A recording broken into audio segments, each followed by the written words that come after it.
কর্ম এবং ফল। মানুষের স্বভাব হলো এটাই যে তিনি নিজের প্রত্যেক পরিশ্রমের প্রতিফল প্রার্থনা করেন। বেশিরভাগ সময় এই ফলাফলের চিন্তা করতে করতে, কল্পনা করতে করতে উনি কর্ম করতে থাকেন যে আমি এই কাজটা করলে এই ফল পাবো। সেই সব কল্পনা করতে থাকেন যা না তার হাতে আছে, না আছে অধিকার, আর না আছে নিয়ন্ত্রণ। উনি শুধু নিজের কর্ম করতে পারেন। উনি কি ফল পাবেন তা তার হাতে কখনোই নেই। তাই আপনিও শুধুমাত্র কর্ম করতে থাকুন, ফলের চিন্তা করবেন না। মনে রাখবেন, শিকড় এবং শাখা যেভাবে একে অপরের সাথে জড়িয়ে, সেইভাবেই একে অপরের সাথে জড়িয়ে কর্ম এবং ফল। যেরকম কর্ম আপনি করবেন সেরকম ফল আপনি অবশ্যই পাবেন। তাই এই ফলের আশায় কর্মের সময় কখনোই নষ্ট করবেন না, কারণ যে ব্যক্তি সময় নষ্ট করেন, সময় সেই ব্যক্তিকে অবশ্যই নষ্ট করে দেয়। কর্ম করুন নিঃস্বার্থভাবে, ফলের চিন্তা করবেন না, আর আমার সাথে ভালোবেসে বলুন রাধা রাধা। কর্ম এবং ফল। দেখতে গেলে এই সমস্ত ব্রহ্মাণ্ড এই দুইয়ের মাঝেই স্থির হয়ে আছে। মানুষজন কর্ম করেন ভালো ফল লাভের আশায়, আর ভালো ফল লাভের আশায় উনি এটাই ভুলে যান যে উনি যে কর্ম করছেন তা কি করছেন। আমি বলেছিলাম কর্ম করুন ফলের চিন্তা না করে, কিন্তু কি কর্ম করছেন সেই বিষয়ে ভাবাটাও অত্যন্ত আবশ্যক। নয়তো অনেক সময় আমরা এমন কর্ম করে ফেলি যা না চাইতেও বিষে পরিণত হয়, যা হয়েছে দুঃশাসনের সাথে, দুর্যোধনের সাথে, গুরু দ্রোণের সাথে। একজনের মানসিকতা উচিত ছিল না, একজনের বিবেক উচিত ছিল না, আরেকজন যে পক্ষ নির্বাচন করেছিলেন সেই পক্ষ উচিত ছিল না। আর যা কিছু ওনাদের সাথে হলো, আপনার, আমার, আমাদের সকলের সাথে তা হতে পারে। আমি বলেছিলাম কর্ম করুন, ফলের চিন্তা করবেন না, কিন্তু এই কর্মের বিষয়ে বিচার করে দেখাটাও ততটাই আবশ্যক।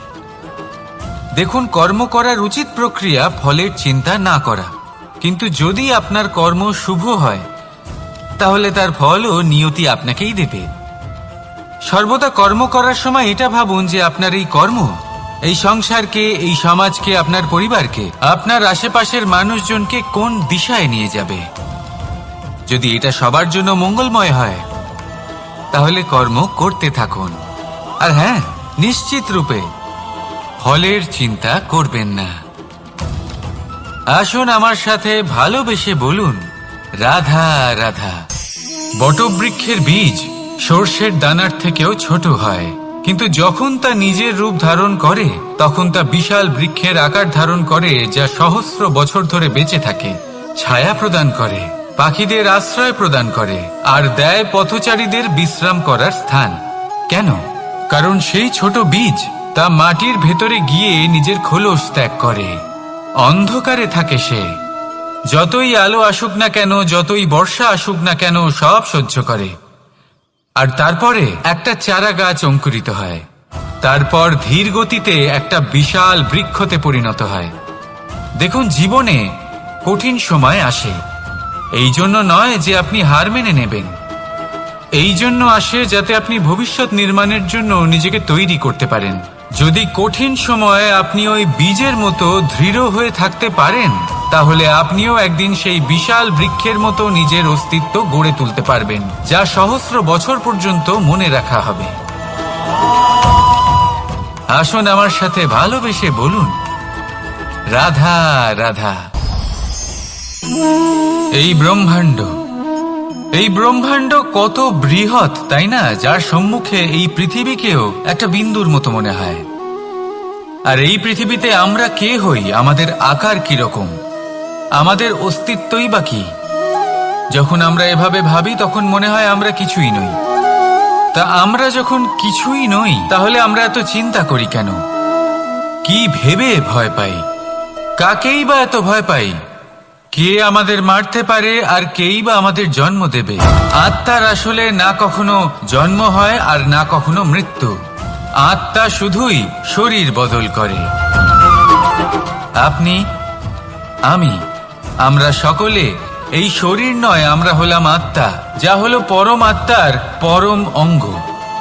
সেই জন্য মনে রাখবেন, বাইরের কোথাও দেখবেন না, নিজের অন্তরের গভীরে গিয়ে দেখুন, আত্মাকে উপলব্ধি করতে শিখুন। ক্লেশ, ভয়, চিন্তা, এই সব কিছুর থেকে নিজেকে দূরে রাখুন, তাহলেই উপলব্ধি করতে পারবেন পরমাত্মা কে। তাহলে আসুন আমার সাথে ভালোবেসে বলুন, রাধা রাধা। পরিবর্তন এই সংসারের শাশ্বত নিয়ম। কোনো রাজা নেই যিনি চিরকাল রাজা থাকেন, কোনো ধনী ব্যক্তি নেই যিনি চিরকাল ধনী থাকবেন। এই সংসারে সূর্যের স্থান নেওয়ার জন্য চন্দ্রিমার আগমন ঘটে। কোন স্থান যাকে পতিত বলা হয়েছিল সেখানে মহল তৈরি হয়েছে। কোন স্থান যাকে আজ মলিন বলা হয়েছে কাল সেখানে মন্দিরও স্থাপন হতে পারে। কোনো ঋতু চিরকালের জন্য থাকে না, কখনো সময় চিরকাল একরকম থাকে না। আজ যা আপনার কাছে রয়েছে কাল অন্য কারোর ছিল, আজ যে আপনার কাছে রয়েছে কাল তা অন্য কারোর কাছে চলে যাবে। আপনার সাথে কিছু থাকলে তা হলো আপনার কর্ম, কিন্তু সেই কর্মের পরিণামও আপনার নয়। আপনি শুধু কর্ম করুন, বাকি সবকিছুই পরিবর্তনশীল। কিন্তু সেই পরিবর্তনকে দেখে ভয় পাওয়ার প্রয়োজন নেই, তাকে স্বাগত জানান। যদি আপনি হাসি মুখে সেই পরিবর্তনকে স্বাগত জানান, তাহলে এই পরিবর্তনও হাসি মুখে আপনার সাথে থাকবে। আসুন আমার সাথে ভালোবেসে বলুন, রাধা রাধা। সঞ্চয় মানুষের যখন থেকে বোধ বুদ্ধি হয় সঞ্চয় করতে আরম্ভ করে দেন। সঞ্চয় করতে থাকেন ভোজনের, সঞ্চয় অর্থের, সঞ্চয় শক্তির। নিজের জন্য করেন, নিজের পরিবারের জন্য করেন, নিজের স্ত্রীর জন্য করেন, সন্তানের জন্য করেন, সন্তানের সন্তানের জন্য সঞ্চয় করেন। সঞ্চয় করার জন্য ওনার কাছে অনেক কারণ রয়েছে, কারণ উনি এটা ভাবেন যে এই সঞ্চিত শক্তির জন্য কেউ ওনার কোনো ক্ষতি করতে পারবে না। মানুষ ভুলে যান একটা গুরুত্বপূর্ণ কথা, এই সত্য, উনি এই সংসারে খালি হাতেই এসেছিলেন, আর এখান থেকে ওনাকে খালি হাতেই যেতে হবে। যা এখানকার তা এখানেই থেকে যাবে। আর যদি কিছু ওনার সাথে যায় তা হলো ওনার কর্ম, আর কিচ্ছু নয়। তাই যদি কিছু অর্জন করতে চান তাহলে শুভ কর্ম অর্জন করুন, আত্মশক্তি অর্জন করুন, কারণ পরলোকে এটাই হবে আপনার সম্পত্তি। তাহলে কি এটা আপনি অর্জন করতে চান না? আসুন আর আমার সাথে ভালোবেসে বলুন, রাধা রাধা। সদিচ্ছা দেখতে গেলে 3 অক্ষরে তৈরি এই শব্দ, কিন্তু সমস্ত ত্রিলোক তার উপরেই আধারিত। আপনি এই সংসারে এসেছেন, তখন অবশ্যই শ্বাস নেবেন, কিন্তু তার বদলে আপনাকে কিছু তো দিতেই হবে। আপনার উপর নির্ভর করছে আপনি কি দেবেন। কি দেবেন এই সংসারকে, এই সমাজকে, নিজের পরিবারকে, আর তার বদলে কি নেবেন? যশ নাকি অপযশ? দেখুন, এক ছিল রাবণ, যে কিনা সমুদ্র পার করলো সীতাকে অপহরণ করার জন্য, আর এক ছিলেন রামচন্দ্র, যিনি সমুদ্র পার করেছিলেন, সেতু বানিয়ে গিয়েছিলেন সীতাকে ফিরিয়ে নিয়ে আসার জন্য। দুজনেই সমুদ্র পার করেছিলেন, শুধু পার্থক্য ছিল সদিচ্ছাকে বোঝার, লক্ষ্যের। অনেক মানুষের যাত্রা একরকম হতেই পারে, কিন্তু আনন্দ তখনই লাভ করবেন যখন লক্ষ্য শুভ হবে, মহান হবে। এই লক্ষ্য দিয়ে এই সংসারের কল্যাণ হবে এবং মানুষের সম্মান হবে। যদি আপনার সংকল্প উচিত হয় তাহলে আপনার লক্ষ্য উচিতই হবে, নয়তো শুধুমাত্র বিনাশ হবে। আর উচিত এটাই হবে যে বিনাশের হাত থেকে যেন নিজেকে বাঁচানো যায়, কি বলেন? তাই জীবনে যে লক্ষ্য স্থির করছেন মনে রাখবেন তা যেন শুভ লক্ষ্য হয়। যদি এরকম হয় তাহলে আপনার যাত্রা, আপনার জীবন দুটোই শুভময় হবে।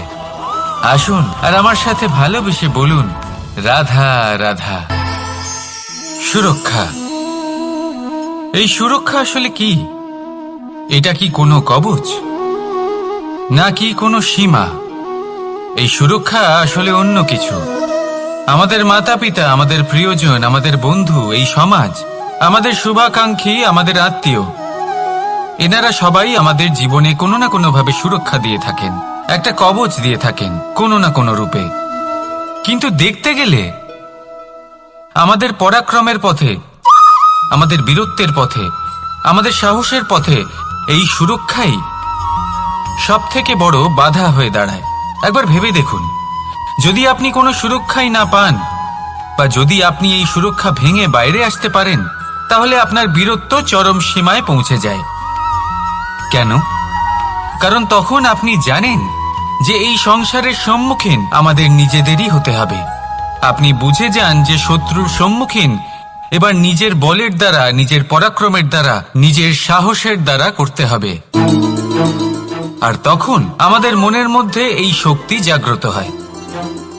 এই শক্তি অন্তরেই বসবাস করে। শুধু এটা চিনে নিতে হবে, একে জাগ্রত করতে হবে। আর এটা সুরক্ষা ভেঙে যাওয়ার পরেই সম্ভব হয়। আর যারা নিজের শক্তি সম্পর্কে জানেন, যিনি নিজেই জানেন তিনি কতটা শক্তিশালী, তিনি নিজেই নিজের সুরক্ষা কবচ চিরকালের মতো ভেঙে ফেলে দেন, ঠিক কর্ণের মতো।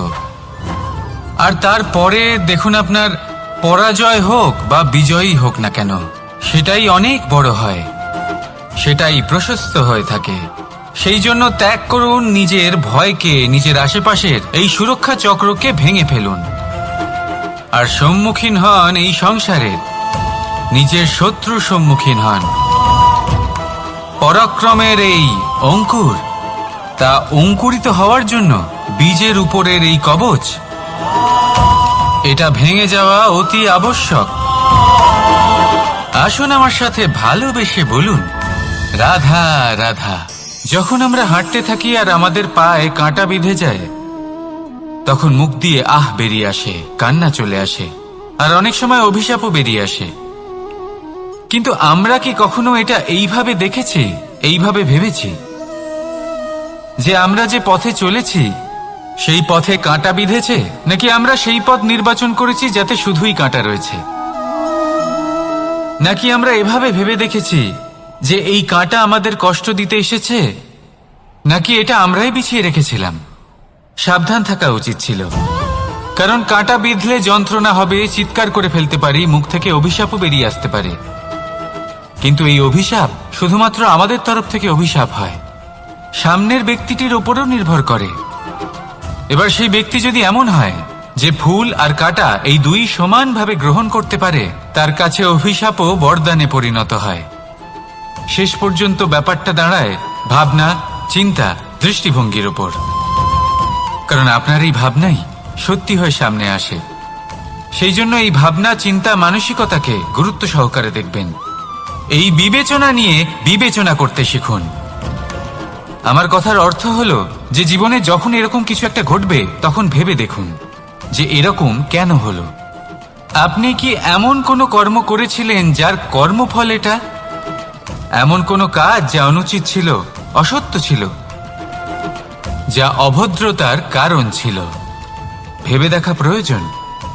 দেখুন, ইচ্ছে হলো আপনার যে আপনি কি করতে চান, ভাবনা আপনার, সত্য আপনার, জীবন আপনার, সিদ্ধান্ত আপনার।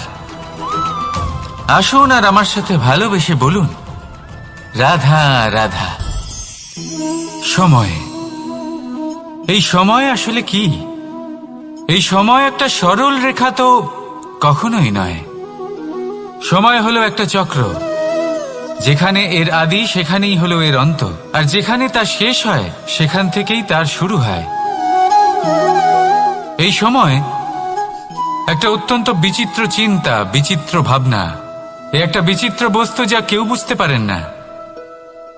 এই সময়ের লীলা, এর কোনো প্রমাণ নেই, কোনো জ্ঞান নেই, কোনো পরিমাপ নেই। শুধু এটুকু আমরা জানতে পারি, যেখানে শেষ হবে সেখান থেকে একটা নতুন সূচনাও হবে। যা আজ আপনার কাছে আছে, কাল অন্য কারোর কাছে যাবে, তারপরে তার কাছ থেকেও অন্য কারোর কাছে যাবে, তারপরে তার থেকেও ছিনিয়ে নেওয়া হবে। এই নিয়তির একজনের কাছ থেকে অন্যজনের কাছে আদান প্রদানের এই সময় হলো আপনার সময়। এই সময়ের সদ্ব্যবহার করুন, এই সময়কে বাঁচুন। আপনাকে শুধু এটাই সুনিশ্চিত করতে হবে যে আপনি কোন পক্ষে আছেন। আর সত্যি বলতে কি, আপনার জীবনের পরিণাম নির্ভর করে আপনার নির্বাচনের ওপর। আপনি কোন পক্ষ নির্বাচন করছেন। তাহলে মনে রাখবেন, জীবনে সেই পক্ষই নির্বাচন করবেন যা চয়ন করার পরে আপনি সুখ অনুভব করবেন, আপনি সন্তোষ লাভ করবেন, প্রসন্নতা লাভ করবেন। আর আমি এটাই সুনিশ্চিত করব যে এই পক্ষ যেন শান্তির পক্ষ হয়, এই পক্ষই যেন প্রেমের পক্ষ হয়। তাহলে চিন্তা করবেন না, আর আসুন আমার সাথে ভালোবেসে বলুন, রাধা রাধা। দৃষ্টি আর দৃষ্টিভঙ্গি, এই সমগ্র লীলা হলো এই দুইয়ের। বিচিত্র হতে পারে, কিন্তু এটাই সত্যি। এবার আপনাকে একটা উদাহরণ দিয়ে বোঝাই। অনেক সময় আপনি কোনো ব্যক্তিকে এটা বলতে শুনবেন যে আমি আমার নিজের উপরে গর্ব করি, আমি নিজেকে নিয়ে গর্ব করি, আমি খুব ভালোভাবে আমার মা বাবার সেবা করি, ওনাদের আমি সবসময় সুখী রাখি, ওনাদের আমি একটা বাড়ি দিয়েছি, সকল সুখ সুবিধা দিয়েছি, ওনাদের জীবনে প্রত্যেক জিনিস দিয়েছি আর দেব যা তাদের প্রয়োজন। এবার আমাকে বলুন যে আপনি কে হন। আপনি হলেন সেই বীজ যা আপনার মাতা পিতা রোপণ করেছেন। আপনার মা বাবাই আপনাকে এই সংসারে জন্ম দিয়েছেন। এবার এইসব কথার কি তাৎপর্য? এই হলো সেই ব্যক্তির দৃষ্টিভঙ্গি। এবার দেখা যাক এই প্রকৃতি আমাদের কি শেখায়। কখনো কোনো গাছকে দেখবেন, যখন সেই গাছে ফল আসে, সে মালিকে এটা বলে না যে দেখো আমি তোমাকে ফল খেতে দিচ্ছি। সেই বৃক্ষ এটা বলে না যে দেখো আমি তোমায় আহার করতে দিচ্ছি, কারণ ও জানে যে এটা হলো সেই মালির পরিশ্রম, এটা হলো তারই কর্মের ফল, আর এটা তারই পাওয়া উচিত। সে বলে যে তোমার জিনিস তোমাকেই অর্পণ করলাম, এ আমার জিনিস নয়। ও জানে সেই মালির গুরুত্ব আসলে কি। এটা হলো তার দৃষ্টিভঙ্গি। সেই জন্য আপনি জীবনে কোন ব্যক্তির মধ্যে, কোন পশু পাখির মধ্যে, কোন প্রাণীর মধ্যে, কোন পরিস্থিতিতে, কোন আবেগের মুহূর্তে কি দেখতে পাচ্ছেন, সেটা আপনার দৃষ্টিভঙ্গির উপরে নির্ভর করছে। তাই নিজের মনে ধনাত্মক ভাব জাগ্রত করুন, শুভ চিন্তা নিয়ে আসুন। এই ভাবনাই সত্য হয়ে সামনে আসবে। এই দৃষ্টিভঙ্গি এমন হয়ে যাবে যে আপনার জীবনে সবকিছুই শুভ হবে। তাহলে আসুন আর আমার সাথে ভালোবেসে বলুন, রাধা রাধা। প্রতিশোধ অথবা কাউকে দুঃখ দেওয়ার ভাবনা, যদি এটা আপনার মনে থাকে, তাহলে আপনি নিজের মনেই যন্ত্রণার একটা বিশাল বৃক্ষ রোপণ করছেন, এটা মনে রাখবেন। কারণ কাউকে দুঃখ দেবার এই ভাবনা, এটা হলো সেই বীজ যা আপনার মনেই পতিত হবে, আপনার মনেই অঙ্কুরিত হবে, আর আপনার মনেই একটা বিশাল বৃক্ষরূপে বেড়ে উঠবে। জীবন আপনার, কর্ম আপনার, কাউকে দুঃখ দেবার ভাবনা আপনার ছিল, এই বৃক্ষ হলো আপনার, তাই এর ফলও আপনিই পাবেন, যা গ্রহণও আপনাকেই করতে হবে। মনে রাখবেন, যে মানুষ এটা ভাবে যে আমি ওকে দুঃখ দেব, ওকে কষ্ট দিতে চাই আমি, সেই মানুষই দুঃখ আর কষ্ট পেয়ে থাকে। যদি সেই জায়গায় আপনি এটা ভাবেন যে আমি কাউকে সুখী করে তুলতে চাই, কাউকে সুখ প্রদান করতে চাই, তাহলে তারও বীজ আপনার মনেই রোপণ হবে, বৃক্ষে পরিণত হবে, যার ফলও আপনিই পাবেন। এখানে বিষয়টা হলো শুধু মানসিকতার চিন্তা, যা সত্য হয়ে আপনার সামনে আসে। তাহলে এই মানসিকতা শুভ করুন, সবার জন্য মঙ্গল কামনা করুন। অন্যের মনে আপনার জন্য ভালো চিন্তা থাকুক বা না থাকুক, আপনি সবার জন্য শুভ চিন্তা করে কর্ম করতে থাকুন, তাহলে আপনার সাথেও ভালোই হবে। তাহলে আসুন আর আমার সাথে ভালোবেসে বলুন, রাধা রাধা। সুখ আর অভিজ্ঞতা, এই দুই জীবনে একসাথে কখনোই আসে না। মনে রাখবেন, যেখানে সুখ থাকে সেখানে অভিজ্ঞতা থাকে না, আর যখন এই সুখ আমাদের জীবন থেকে দূরে চলে যায়, তখন আমাদের জীবনে আসে এই অভিজ্ঞতা। পরমাত্মা, প্রকৃতি, নিয়তি এই অভিজ্ঞতাকে আমাদের জীবনে পাঠান, যাতে আমরা একটা অত্যন্ত গুরুত্বপূর্ণ শিক্ষা, একটা জ্ঞান প্রাপ্ত করতে পারি। এই অভিজ্ঞতা আমাদের শেখায় যে অতীতে এমন কি হয়েছিল যা আমাদের করা উচিত হয়নি। আমাদের শেখায় ভবিষ্যতে এমন কি আছে যা আমাদের করা উচিত আর কি করা উচিত নয়। দেখতে গেলে এই অভিজ্ঞতা আমাদের সেই শিক্ষা দেয় যার জন্য আমরা সুখের দিকে উচিতভাবে অগ্রসর হতে পারি। সেই জন্য জীবনে যখনই দুঃখ আসবে, দুঃখের এই সময় আসবে, তখন হতাশ হবেন না। বোঝার চেষ্টা করুন এই পরিস্থিতি কেন এসেছে, কি শিক্ষা দিতে এসেছে। যদি আপনি সেই জ্ঞান লাভ করেন, সুখের পথে অগ্রসর হন, তাও উচিত রূপে, তাহলে এই অভিজ্ঞতার উদ্দেশ্য পূরণ হয়ে যায়। তাহলে আসুন আর আমার সাথে ভালোবেসে বলুন, রাধা রাধা। জীবনে শিখরে পৌঁছানোর জন্য মানুষের কি প্রয়োজন হয়ে থাকে? সিঁড়ির। কিন্তু তাও প্রত্যেক মানুষ, প্রত্যেক ব্যক্তি শিখরে পৌঁছতে পারেন না। এর কারণ কি? কারণ একটা হতে পারে যে মানুষ কল্পনা করতে থাকেন কিন্তু সিঁড়ি খুঁজে পান না। কিছু মানুষ খুঁজে নেন কিন্তু তা পেয়ে এতটাই প্রসন্ন হয়ে যান যে তারপর আর কোনো কর্মই করেন না।